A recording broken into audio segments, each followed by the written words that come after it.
responsabilidades, que possamos enxergar todos os animais como companheiros de evolução, que são, Senhor. Abençoe, enfim, a humanidade inteira tão carente do teu amor. Muito obrigado, Senhor. Então, quem gostaria de começar a leitura? Só fazendo uma retrospectiva, né? Foram duas senhoras, o título do capítulo é Intercessão.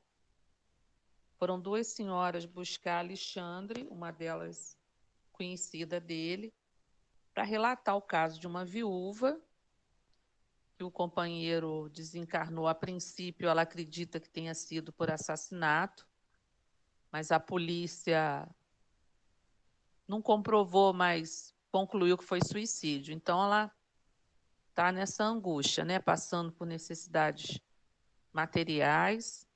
Na casa, ela mora com um casal de tios, que também começam a se lamuriar da situação que estão vivendo e atraem, né, parentes na mesma situação, que ficam ali, morando e privando dessa energia negativa de lamúria, de reclamação. Então, não são espíritos estranhos, eles convivem ali, moram com eles. Então, nós vamos dar continuidade na leitura. Quem gostaria de fazer, de iniciar? Eu não vou ler hoje, não, porque minha internet está oscilando muito, tá, gente? Tá Tá bom, então. bom, eu leio sim. Então, tá bom. Eu anotei aqui que são as entidades vestidas em túnicas. Acho que foi mais ou menos aí, né, Rita? Eu me perdi, porque eu estou com 300 marcações aqui. Acho que foi aqui sim que ele abriu. As entidades vestidas em túnicas de sombra, ao ouvirem semelhantes declarações, pareciam também mais comovidas, abraçando-se aos velhos com fervor. A viúva, todavia, embora tristonha, acrescentou resignada. De fato, nossas provações têm sido cruéis. Entretanto, devemos confiar na bondade de Deus. Alexandre fixou nela toda a sua atenção, e notei que na alma da viúva se fazia disposição singular, de olhos brilhantes, como se percebesse de muito longe a nossa influenciação espiritual, recordou um sonho da noite de modo vago, acentuando. Graças à providência, amanheci hoje muito mais confortada. Sonhei que a prima Etelvina me conduziu à presença de um mensageiro celestial, que me abençoou o coração, aliviando-me as pesadas dores desses últimos dias. Oh, como me jubilaria se eu pudesse reconstruir esse sonho de luz. Ora, mãe, ora, mamãe, conte-nos, exclamou a filhinha de 7 anos, presumíveis que até ali se mantivera em silêncio. A senhora, de bom grado, comentou. Minha filha, não se pode descrever as grandes sensações. Não me lembro precisamente de tudo, mas recordo-me de que o emissário de Jesus me ouviu com paciência e em seguida disse-me palavras de encorajamento e amor. Longe de me repreender, acolheu-me bondoso e, revelando divina tolerância, escutou minhas queixas até o fim. Qual médico abnegado, inegavelmente, levantei-me hoje com outro ânimo. Estejamos confortados, pois Deus nos auxiliará. Logo que me refaça completamente, ganharei nosso pão com o trabalho honesto. Tenhamos fé e esperança. Em face das afirmativas encorajadoras de Esther, os meninos entreolharam-se sorridentes, enquanto os velhinhos calavam a amargura que lhes era própria.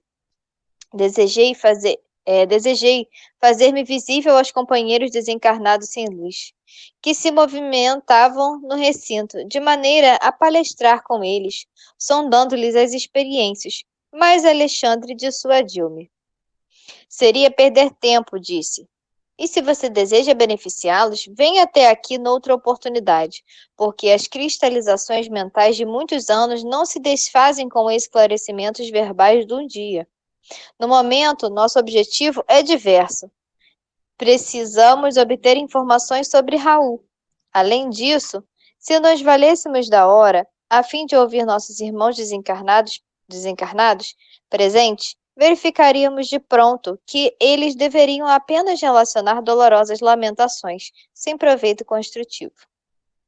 e, revelando reduzido interesse pela conversação dos encarnados em vista do objetivo essencial do momento, considerou: procuremos algum de nossos irmãos visitadores. Temos necessidade de informes iniciais para dar afeição imediata ao nosso trabalho intercessório.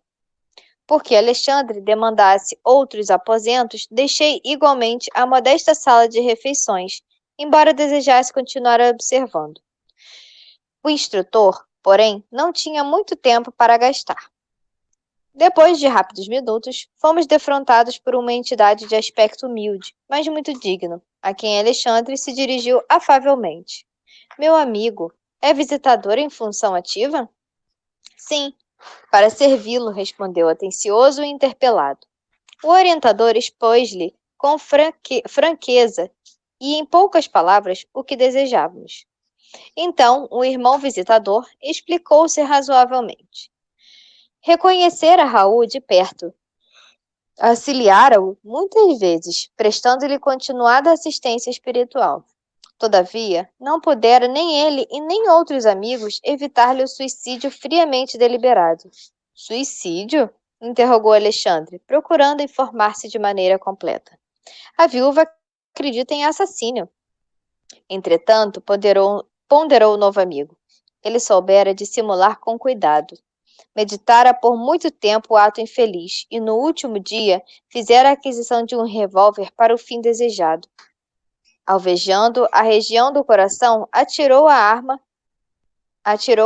a pequena distância, depois de utilizá-la cautelosamente para evitar as impressões digitais e, desse modo, conseguira burlar a confiança dos familiares, fazendo-os supor tivesse havido doloroso crime.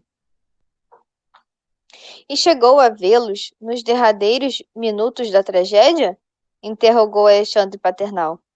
Sim, esclareceu o interlocutor.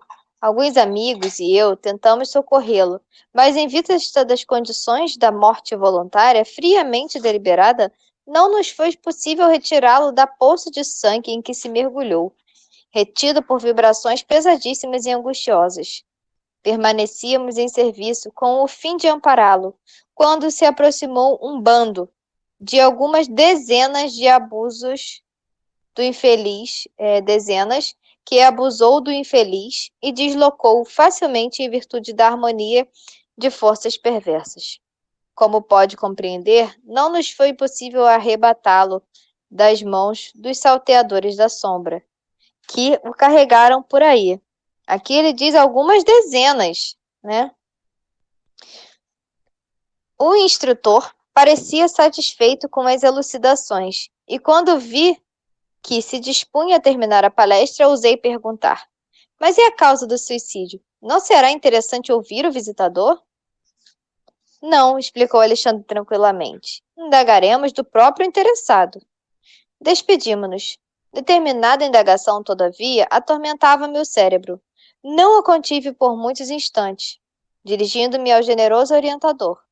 Um bando? Mas o que significa? Interroguei. Alexandre, que me parecia agora mais preocupado, esclareceu.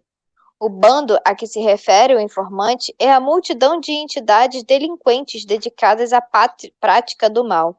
Embora tenham influenciação limitada em virtude das defesas numerosas que rodeiam os núcleos de nossos irmãos encarnados e as nossas próprias esferas de ação, levam a efeito muitas perturbações, concentrando os impulsos de suas forças coletivas.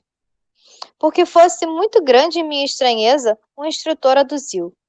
Não se surpreenda, meu amigo, a morte física não é banho milagroso que converta maus em bons e ignorantes em sábios, de um instante para o outro.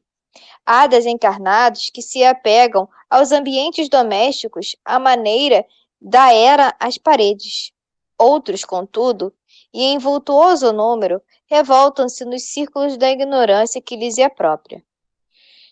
E constituem as chamadas legiões das trevas, que afrontaram o próprio Jesus por intermédio de obsidiados diversos. Organizam-se diabolicamente, formam cooperativas criminosas, e aí, daqueles e ai daqueles que se transformam em seus companheiros. Os que caem na senda evolutiva pelo descanso das oportunidades divinas são escravos, sofredores desses transitórios, mas terríveis poderes das sombras em cativeiro que se caracteriza-se por longa duração. Aqui eu queria dar uma parada só para a gente lembrar uma coisa. Uhum. O mal não é desorganizado. Eles também se organizam em grupos por afinidade, tem os líderes, eles têm projetos. O mal não é desorganizado. A gente precisa entender isso, né? E voltar à questão dessa morte por suicídio deliberado. Não havia, pelo menos até aqui onde nós lemos, nenhum componente obsessivo em relação a esse suicídio. Uhum. Foi ele que arquitetou. Ele planejou, não foi Mas não disse induzido. por que, né, que ele quis. Ainda não, mas a gente vai descobrir Tá. mais à frente. Uhum. Então, ele arquitetou tudo isso, quase que friamente, né? Porque quando tem um componente obsessivo, o espírito entra no processo de loucura. No Livro dos Espíritos tem uma questão, falando quando Kardec pergunta sobre o suicídio, que ele diz isso, né? Que os loucos não são responsáveis pelo que fazem. Há suicídios, para nós são suicídios, que na verdade são assassinatos. Por isso que cada suicídio é um suicídio. A gente vai dizer que todos vão para o vale dos suicidas, não. Esse próprio Raul, a gente vai ver mais à frente, ele não foi para o vale dos suicidas. Ele foi arrebanhado, né? Ele foi sequestrado logo no desencarne por essa horda. Quando eu li isso aqui, eu me lembrei, trazendo uma imagem, né, para a gente. Quem viu Ghost, o que mais me chamou a atenção no filme, o que mais dá na gente até uma certa aflição em ver, é quando sai aqueles companheiros, quando morre o companheiro que assassinou no roubo, né, no latrocínio, assassinou o personagem principal. No final, quando ele morre, que ele é... Não vou contar como é que ele morre, deve ter alguém no mundo desavisado que não viu esse filme.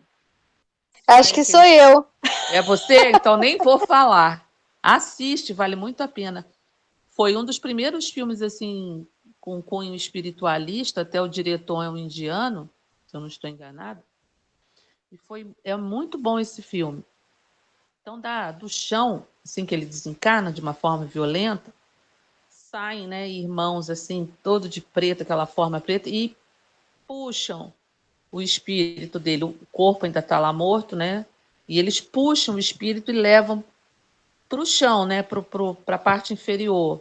Que aí é aquela idealização do céu e do inferno, né? E quando tem um espírito que não tem tantos comprometimento, ele é levado assim para a luminosidade, né? Caem umas estrelas, aquela coisa toda. É muito interessante esse filme. Então é mais ou menos o que aconteceu com o companheiro aqui, essa horda, né? Esse bando voltado para o Você está mal. falando E do ele Ghost? é do Ghost, Ah, você se tá. lembra? Ah, lembro. Eu me Traz um lembrei hotel. logo disso quando leu aqui. Quem viu o filme vem logo essa imagem que guarda É, semelhança, né? Só é. que eles não entram, né? Não são sugados para o chão, para a parte inferior. Esse Uhum, companheiro foi arrastado com essa horda. uhum. No livro Memórias de um Suicida, o Camilo também vai falar isso, que ele fica andando com um bando, que ele foge, né, desse grupo, mas ele é logo atraído de volta. E não é à toa, né? Esses companheiros vêm. Há uma identificação fluídica, que ele vai falar mais à frente. É só para a gente entender. O mal existe e o mal é organizado. Você vê que Não, e ele pra diz achar aqui. ele do nada, assim, né? Pra achar ele ali, porque eles não estavam próximos, né? Não, eles são atraídos. Uhum. Eles são até porque mais à frente eu não vou contar, não vou falar agora, porque a gente vai entrar isso mais à frente. Há uma por que ele foi também levado, né? Você vê que ele diz aqui que há legiões das trevas que afrontaram e afrontam ainda o próprio Jesus. Claro que Jesus tem toda a paciência do mundo, isso é questão de tempo. Eles vão se render, não tem como. Isso é questão de tempo. Mas afrontam. Você vê que naquela passagem do Evangelho do Gadareno, ele fala para Jesus: que temos nós contigo, Jesus de Nazaré, filho do Deus Altíssimo. Então, eles sabiam quem era Jesus. Eles sabem. E às vezes afrontam, né? Muito interessante. Vai ter um livro do André, que eu não me lembro mais qual é o nome, que André vai tentar dialogar com um companheiro desse e ele perde a estribeira com ele. Ele se exalta. Então, vamos continuar. Se ninguém quiser falar mais nada. Vamos lá, então. Mas o visitador regional, como guarda desses sítios, inquérito, espantado, não poderia defender o suicida infeliz? Se ele fosse vítima de assassínio, sim, respondeu o instrutor. Porque na condição real de vítima, o homem segrega determinadas correntes de força magnética suscetíveis de pô-lo em contato com os missionários do auxílio. Mas no suicídio previamente deliberado, sem a intromissão de inimigos ocultos, como este sob vossa observação, o desequilíbrio da alma é inexprimível e acarreta a absoluta incapacidade de sintonia mental com os elementos superiores. Mas, indaguei assombrado, as sentinelas espirituais não poderiam socorrer independentemente? Esboçou Alexandre um gesto de tolerância fraterna e acentuou. Sendo a liberdade interior apanágio de todos os filhos da criação, não seria possível organizar precipitados serviços de socorro para todos os que caem nos precipícios dos sofrimentos por ação propositada, com plena consciência de suas atitudes? Em tais casos, a dor funciona como medida de auxílio nas corrigendas indispensáveis. Mas, e os maus que parecem felizes na própria maldade? Perguntará você naturalmente. Esses são aqueles sofredores perversos e endurecidos de todos os tempos, que apesar de reconhecerem a decadência espiritual de si mesmo, criam perigosa crosta de insensibilidade em torno do coração. Desesperados e desiludidos, abrigando venenosa revolta, atiram-se à onda torva do crime, até que um novo raio de luz lhes desabroche no céu da consciência. O assunto oferecia ensejo a valiosos esclarecimentos, mas Alexandre esboçou um gesto de quem não podia gastar muito tempo com palavras e, depois de ligeiro intervalo, acrescentou. André, mantenha-nos em oração, ajudando-me por alguns momentos. Agora que tenho informações positivas do visitador, preciso mobilizar minhas possibilidades de visão, se indicando quanto ao paradeiro do irmão infeliz. Não obstante conservar minha prece, observei que o orientador entrava em profundo silêncio. Daí, a alguns minutos, Alexandre tomou a palavra e exclamou como quem estivesse voltando de surpreendente excursão. Podemos seguir adiante. O pobre irmão, semi-inconsciente, permanece imantado a um grupo perigoso de vampiros, em lugarejo próximo. É interessante isso aqui que ele fala, né, do Alexandre. Ele se concentra e ele consegue saber, né? Onde ele está. Para ele é fácil, né? Ele busca pela sintonia, ele já sabe, né? Sim, é. Mas como ele é instrutor, ele tem que explicar ao André que, na verdade, ele está explicando para nós, né? Porque o André funciona toda a coleção do mundo espiritual como um grande repórter. É. O André nos representa. Quando ele faz as perguntas, são provavelmente as nossas perguntas. Nós faríamos também, né?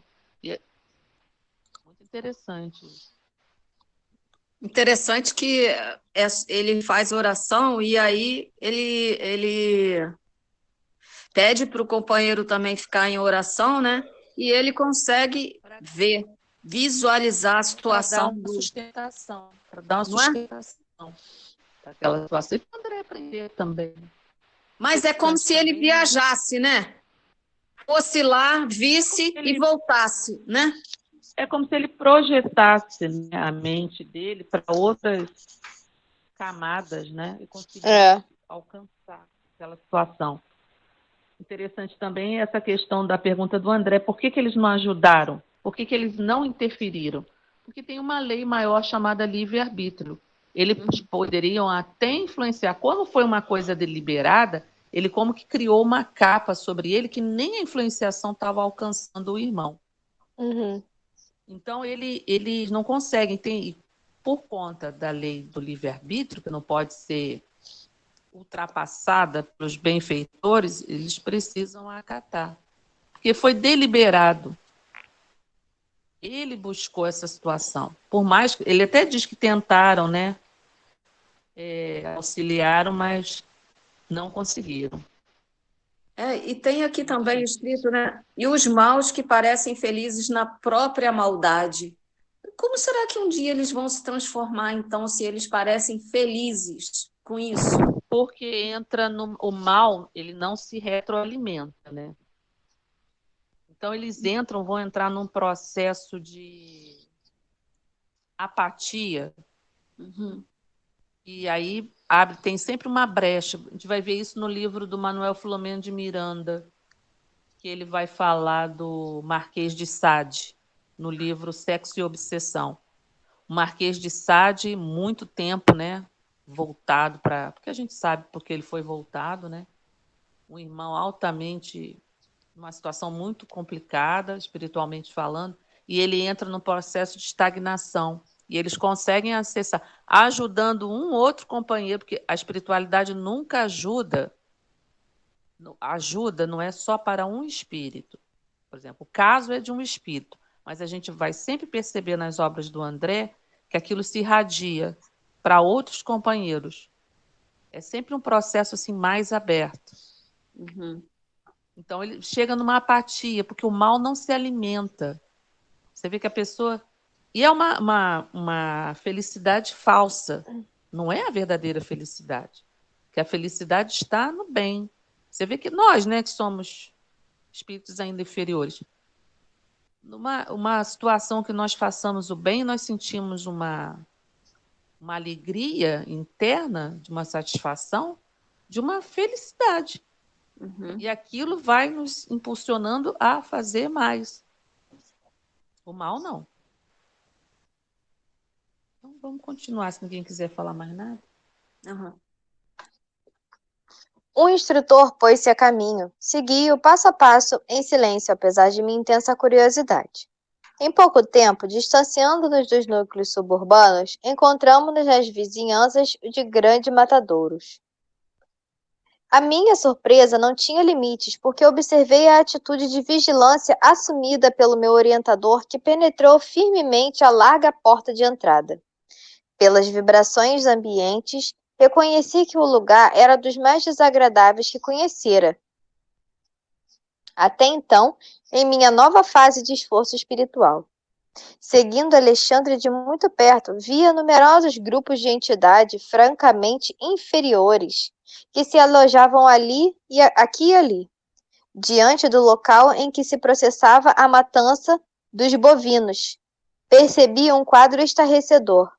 Grande número de desencarnados, em lastimáveis condições, atiravam-se aos borbotões de sangue vivo, como se procurassem beber o líquido em sede devoradora. Alexandre percebera o assombro doloroso que se apossara de mim e esclareceu-me com serenidade. Está observando, André? Esses infelizes irmãos que nos não podem ver pela deplorável situação de embrutecimento e inferioridade estão sugando as forças do plasma sanguíneo dos animais. São famintos que causam piedade. Poucas vezes em toda a vida eu experimentara tamanha repugnância. As cenas mais tristes das zonas inferiores, que até ali pudera observar, não me haviam impressionado com tamanho amargor. Desencarnados à procura de alimento daquela espécie, matadouro cheio de entidades perversas, que significava tudo aquilo? Lembrei meus reduzidos estudos de história, remontando-me à época em que as gerações primitivas ofereciam aos supostos deuses o sangue de touros e cabritos. Estaria ali, naquele quadro horripilante, a representação antiga dos sacrifícios em altares de pedra? Deixei que as primeiras impressões me encandecessem o cérebro, a ponto de sentir, como noutro tempo, que minhas ideias vagueavam em turbilhão. Alexandre, contudo, solícito como sempre, acercou-se mais carinhosamente de mim e explicou. Por que tamanha sensação de pavor, meu amigo? Saia de si mesmo, quebre a concha da interpretação pessoal e venha para o campo largo da justificação. Não visitamos, nós ambos, na esfera da crosta, os açougues mais diversos? Lembro-me de que em meu antigo lar terrestre havia sempre grande descontentamento familiar pela matança dos porcos. A carcaça de carne e gordura significava abundância na cozinha e conforto no estômago. Com o mesmo direito, acercaram-se os desencarnados, tão inferiores quanto já fomos dos animais mortos, cujo sangue fumegante lhes oferece vigorosos elementos vitais. Sem dúvida, o quadro é lastimável. Não nos compete, porém, lavrar as condenações. Cada coisa, cada ser, cada alma permanece no processo evolutivo que lhe é próprio. E se já passamos pelas estações inferiores, compreendendo como é difícil a melhoria no plano de elevação, devemos guardar a disposição legítima de auxiliar sempre, mobilizando as melhores possibilidades ao nosso alcance a serviço do próximo. Porque, na verdade, eles estão sugando, só um Uhum. instantinho, eles estão Uhum. sugando o fluido vital. Por que o suicida também foi levado? Porque eles também vão sugar o fluido vital dele. Porque quando nós encarnamos, nós encarnamos com uma, vou chamar de bateria, né? Uma bateria para, sei lá, 80 anos, 90 anos de fluido vital, 50, 40. Se eu desencarno, vamos dizer que eu tivesse que viver uma encarnação de 60 anos. Se eu me suicido aos 20, eu ainda tenho 40. Então, muitas vezes, esses companheiros, pelo suicídio, já são vampirizados logo do desencarne. Por conta disso, porque esses irmãos estão tão embrutecidos que precisam dessa energia vital que eles estão sugando lá no matadouro. Como o companheiro não fez por merecer o socorro imediato, eles são vítimas. Oi. Isso significa que o que você falou aí, que se a pessoa teria que viver 60 e ela se suicida aos 20, ela ainda tem muito fluido. Significa que ela vai passar os 40 anos restantes ali preso, ou o fluido poderia ser sugado até antes? Ela tem que expurgar esse fluido. Eita! E ela, às vezes, vai para esses vales dos suicidas para poder, como se fosse ali um expurgo, acabar com esse fluido vital. Estar no Vale dos Suicidas é uma bênção, porque ela fica ali, aquele tempo, esgotando esse fluido. Porque, mas como aí ele vai diz, ficar esse tempo que faltava? Vai ficar. Vai ficar esse tempo que faltava. Até esgotar o fluido. O Camilo fala... Camilo não, gente, desculpa. Já li num livro uma imagem que é como se, por exemplo, quando a gente desencarna naturalmente por doença, a equipe espiritual vem e desata os nossos laços, né? Porque nós estamos atados, molécula a molécula, ao nosso perispírito. Só um instantinho, gente, que deu um ciricutico aqui. Pronto. Quem tem cachorro, a casa de todo mundo é assim.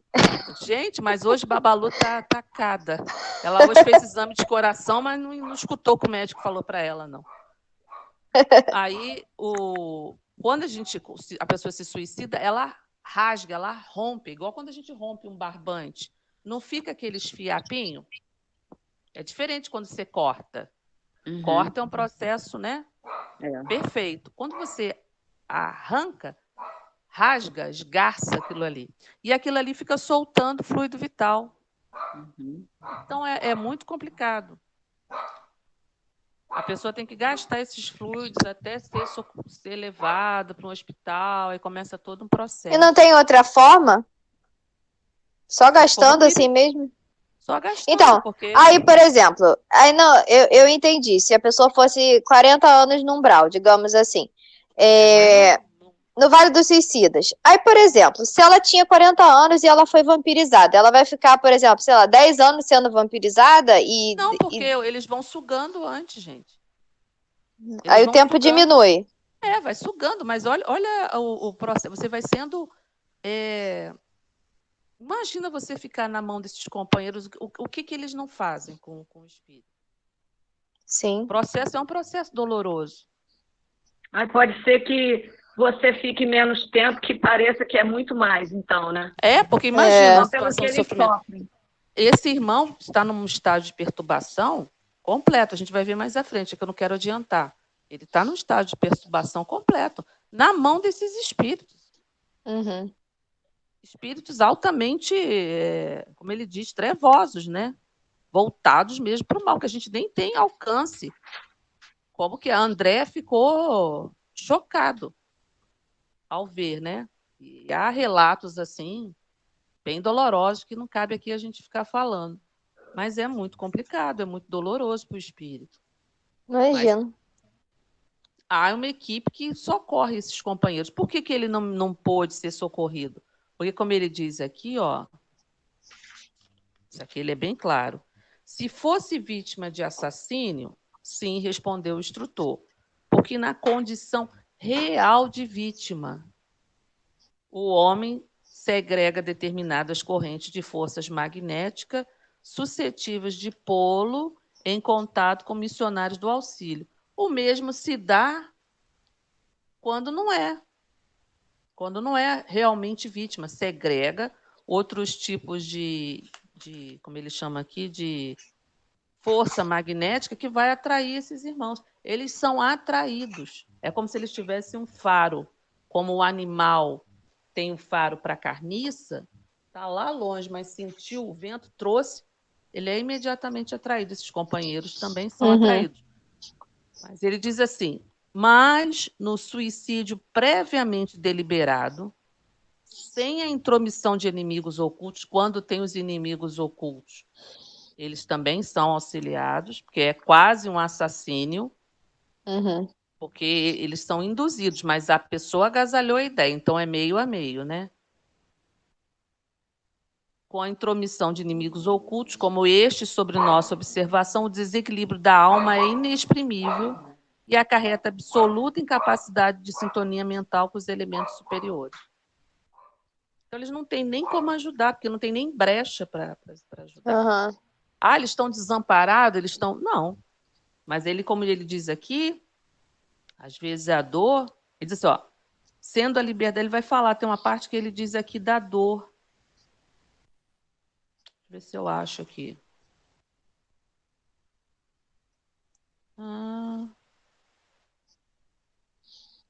Aqui, em tais casos, essa dor... mas nossa, como é que pode? Que falta de caridade. Mas ele diz aqui, em tais casos, a dor funciona como medida de auxílio nas corrigendas indispensáveis. Então, eles não estão desamparados. Eles estão tá todo mundo monitorado aqui. Você vê que Alexandre achou rapidinho. Está tudo monitorado, está tudo dominado, como diz o povo. Então, vamos continuar, se ninguém quiser falar mais nada. A advertência fora utilíssima. As palavras do instrutor caíram-me na alma a preceito, retificando minha atitude mental. Encarei sereno o quadro sob meus olhos e, notando que me equilibrara, Alexandre mostrou-me uma entidade de aspecto lamentável, semelhante a um autômato, a vaguear em torno dos demais. Depois de fixar-lhe os olhos quase sem expressão, reparei que a sua vestimenta permanecia ensanguentada. É o suicida que procuramos, exclamou o instrutor claramente.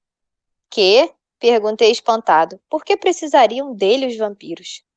Semelhantes infelizes, elucidou Alexandre, abusam de recém-desencarnados sem qualquer defesa como este pobre Raul, nos primeiros dias que sucedem à morte física, subtraindo-lhes as forças vitais depois de lhe explorarem o corpo grosseiro. Estava atônito, lembrando as antigas informações religiosas sobre as tentações diabólicas, mas o orientador, firme na missão sagrada de auxílio, obtemperou. André, Não se impressione em sentido negativo. Todo homem encarnado ou desencarnado que se desvie na estrada reta do bem pode vir a ser perigoso gênio do mal. Não temos tempo a perder. Vamos agir socorrendo o desventurado. Seguindo o prestimoso mentor, aproximei-me também do infeliz. Alexandre alçou a destra sobre a fronte de Raul e envolveu-o em vigoroso fluido magnético. Dentro de poucos instantes, Raul permanecia cercado de luz, que foi vista imediatamente pelos seres da sombra. Observando eu que a maioria se afastou, lançando gritos de horror, vendo a claridade que rodeara a vítima, estavam lívidos, espantados. Um dos algozes mais corajosos replicou em voz alta: Deixemos este homem entregue à sua sorte. Os espíritos poderosos estão interessados nele. Larguemo-lo. Enquanto se retiravam os verdugos, apressadamente, como se temessem algo que eu não podia compreender ainda, em face da aproximação bendita daquela luz que vinha de mais alto, perdia-me em dolorosas interrogações íntimas. O quadro era típico das velhas lendas de demônios abandonando as almas prisioneiras de seus propósitos infernais. As palavras espíritos poderosos haviam sido pronunciadas com indisfarçável ironia. Pela claridade que envolvera o suicida, sabiam eles que estávamos presentes, e, embora fugissem medrosos, alvejavam-nos com zombarias. Aos poucos, o matadouro de grandes proporções estava deserto de vampiros vorazes. Alexandre, dando por finda à operação magnética, tomou a mão do amigo sofredor, que parecia imbecilizado pela influenciação maligna, e, conduzindo-o para fora, a caminho do campo, falou-me bondoso. Não guarde no coração as palavras irônicas que ouvimos. Estes irmãos desventurados merecem a nossa maior compaixão. Vamos ao que nos possa interessar. Recomendou-me amparar o novo amigo, que parecia inconsciente de nossa colaboração. E depois de alguns minutos de marcha, estacionávamos sobre a árvore frondosa, depondo o irmão enfraquecido e cambaleante sobre a relva fresca. Impressionado com o seu olhar inexpressivo, solicitei os esclarecimentos do orientador, cuja palavra amiga não se fez esperar. O pobrezinho permanece temporariamente desmemoriado. O estado dele, depois de tão prolongada sucção de energias vitais, é lamentável. Inconsciência. Porque eles sugaram o corpo dele. O fluido vital do corpo. E depois iriam utilizá-lo para várias coisas, né? Que ele não relata e a gente também não precisa criar esse campo mental. Criar essas imagens na nossa cabeça, né? Então é uma situação muito complicada. Você vê a situação que o companheiro estava, né? Totalmente dementado. Nossa. Desmemoriado, dementado. Na mão deles, né? Companheiros. Em face da minha... Pode? Em face da minha estranheza, Alexandre acrescentou: O que deseja você? Esperaria por aqui o processo do menor esforço? O magnetismo do mal está igualmente cheio de poder, mormente para aqueles que caem voluntariamente sob os seus tentáculos.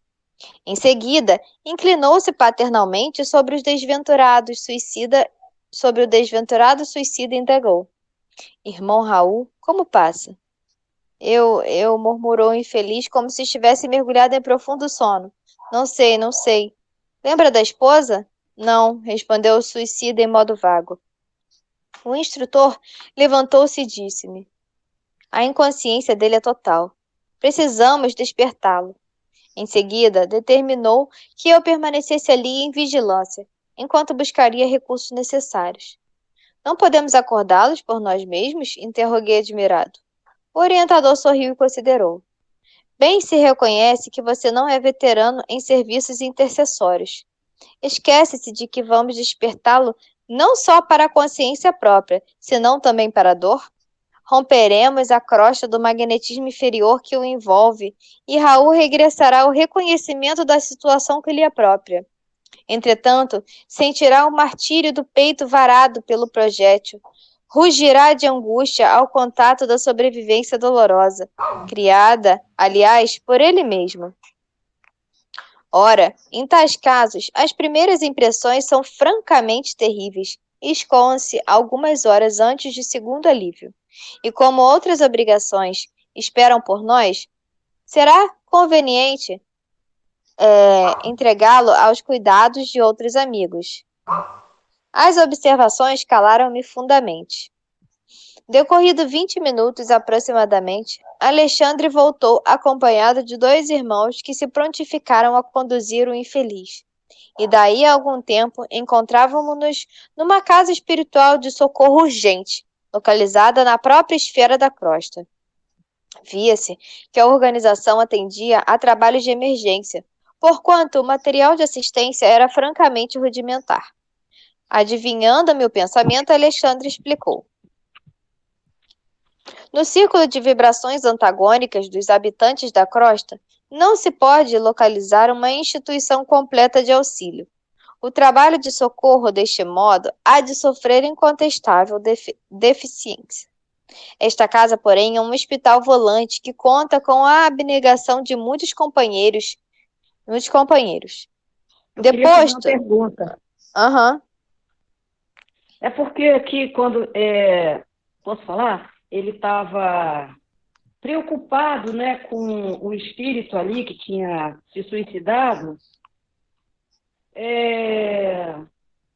e não martirizar ele mais ainda com toda aquela situação que ele ia despertar e reconhecer, né, aquilo tudo.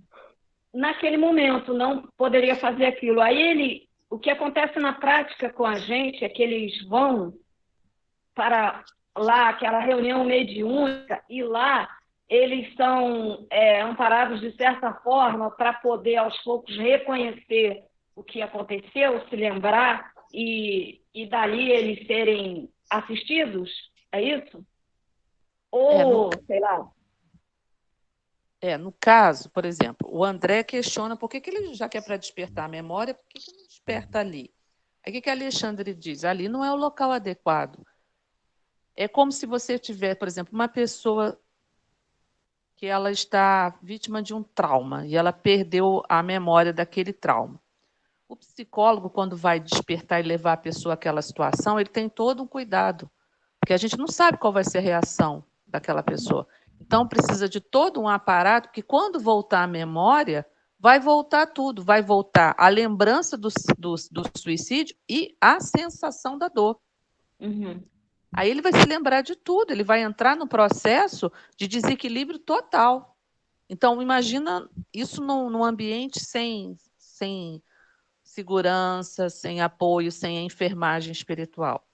Na mesa de educação mediúnica, o doutrinador, e eu vou usar essa palavra mesmo, doutrinador, porque agora as pessoas querem que se diga esclarecedor, mas eu sou antiga, doutrinador. O doutrinador, ele é intuído, que às vezes não é o momento dele esclarecer o espírito. Ele vai comendo pelas beiradas até chegar ali, porque a gente não sabe. Dependendo do que você fale para o espírito, ele vai ter quase que uma segunda morte. Entendi. Então, a gente precisa ter todo um tato, todo um cuidado. É como se fosse uma pessoa com problemas mentais dentro. Você não vai atender uma pessoa com uma crise psicótica. Você não vai atender ela na sua casa, num consultório. Ela tem que ir, às vezes, para um hospital, até que ela entre em equilíbrio, seja medicada, entre em equilíbrio. Aí sim possa começar o tratamento. É o caso dele. Precisa de uma equipe. Ele vai ser levado para um hospital, porque ele está mesmo enfermo, né? Vai Acho voltar. que nesse caso ali poderia até piorar a situação dele, de aumentar mais ainda o muita sofrimento. coisa. Tem muita né? coisa, porque ele pode entrar no processo de perturbação e sair correndo, perturbado, sem saber. É como se vocês já tiveram um pesadelo horrível, mas aquele horrível, quando a gente acorda, a gente não sabe onde está. Se segurar a gente, acho que a gente até dá... A gente fica assim, em pânico. É como se estivesse despertando de um pesadelo. E fora que para ele a vida não continua, né? Então, assim, aí ele vai ter a consciência de que, o que eu tô fazendo, né? E de todos os agravantes. A gente vai ver. Vamos, acho que ainda dá tempo, não dá, Lívia, para a gente ler esse pedacinho? Só de Tá. como que ele vai ficar, aí a gente para. Uhum. Essa casa, porém, é um hospital volante que conta com a abnegação de muitos companheiros. Deposto Raul no leito alvo e devotado, instrutor começou a aplicar-lhe passes magnéticos sobre a região cerebral. Não se passou muito tempo e o infeliz lançou um grito estertoroso e vibrante, dilacerando-me o coração. Eu morro, eu morro! Gritava Raul em suprema aflição, tentando agora escalar as paredes. Acudam-me por caridade. E, comprimindo o peito com as mãos, exclamava em tom lancinante. Meu coração está partido, ajudem-me. Não quero morrer. Enfermeiros solícitos amparavam-no com atenção, mas o paciente parecia tomado de horror. Olhos esgazeados em máscara de sofrimento indefinível, continuava gritando estentoricamente, como se houvesse acordado de pesadelo angustioso. Esther, Esther, chamou o infeliz, recordando a esposa devotada. Venha em meu auxílio, pelo amor de Deus, socorra-me. Meus filhos, meus filhos. Alexandre cercou-se dele paternalmente e o obtemperou. Raul, tenha paciência e fé no divino poder. Procure enfrentar corajosamente a situação difícil que você mesmo criou, e não invoque o nome da companheira dedicada, nem chame pelos filhos amados que deixou na sua antiga paisagem do mundo, porque a porta material de sua casa se fechou com os seus olhos. Se você tivesse cultivado o amor cristão, prezado as oportunidades que o Senhor lhe confiou, fácil seria, num momento desses, regressar ao ninho afetuoso para rever os entes amados, ainda que eles não conseguissem identificar a sua presença. Mas, agora, meu amigo, é muito tarde. É necessário aguardar outro ensejo de trabalho e purificação, porque a sua oportunidade com o nome terrestre de Raul está finda. Vamos parar Imen- aqui, Lívia. Não, vamos parar Tá. aqui. A gente vai poder Uhum. continuar. O suicida não pode retornar aos lares, viu? Não é permitido, porque seria um choque muito grande, a perturbação no lar. Você poderia até, de repente, se aproximar de alguém, a pessoa poderia até desencarnar. Mesmo na mesa de educação mediúnica, quando vem um suicida, eles já foram tratados antes. Porque se vier, vamos dizer assim, in natura, o médio também não suporta a vibração. Ah, tá. Eles são Já passou por um tratados processo, né? de tratamento. O médium não suportaria. A estrutura física, né, emocional, sensível, porque o aparelho mediúnico ele é muito sensível, né? Qualquer choque, você vê que o médium está sempre com alguma coisa, uma dor, um resfriado, um não sei o quê. É muito sensível o aparelho mediúnico. Mas mesmo Então, assim, eu já vi uma manifestação de um suicida, um médium, que ele sentia toda aquela. Ele se debatia e sentia mas toda ele aquela. não sentiu in natura, não, viu, Rose? Senão ele não suportaria. Mas ele sentia aquelas coisas passeando por dentro do corpo dele, entrando e Mas saindo. sentia assim, sei lá, muito diluído, perto do que é na verdade. Caramba. Porque o médium não suporta. Nem Uhum. mental, nem fisicamente, nem emocionalmente.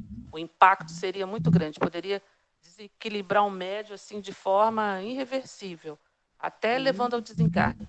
Nossa. Então, eles são tratados antes. Quando o médium sente que ele está muito diluído, bem diluído do que seria mesmo. E o espírito de um suicida, ele não vem por qualquer médico, entre aspas, né? São médios que têm a estrutura espiritual para suportar a aproximação do suicida.